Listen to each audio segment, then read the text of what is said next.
सिंधुदुर्ग लोकसभा मतदारसंघातील आघाडीचे उमेदवार यांची सावंतवाडी इथं जाहीर सभा झाली। या सभेमध्ये नारायण राणे यांनी दीपक केसरकर आणि उद्धव ठाकरे यांच्यावर जोरदार हल्लाबोल केला। नेमकं काय म्हणाले नारायण राणे ऐकूया।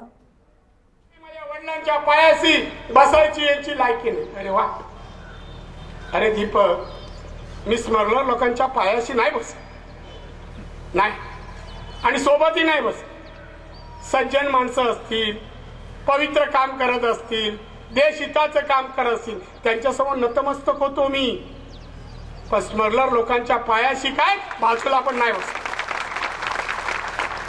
मी बोलायला लागलो ना पळशी, ही आज माणसं जमली आहेत ना तुझ्या बरोबर, उद्या रे नसती।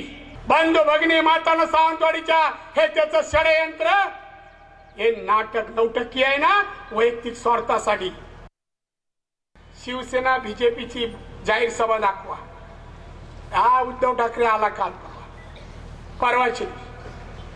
मी जेव्हा शिवसेनेत होतो कणकवलीत मोरेडोगरीला आणला, 1 लाखाची सभा घेतली, 1 लाखाची, आणि काल आले मी मरते असं सांगतात का? मी मरते, आम्ही मरदा आहे असं बोललं पाहिजे। आला 2,500ची सभा, एवढं छोटस ते मैदान, एवढं कबड्डीचं ग्राउंड, एवढं मैदान,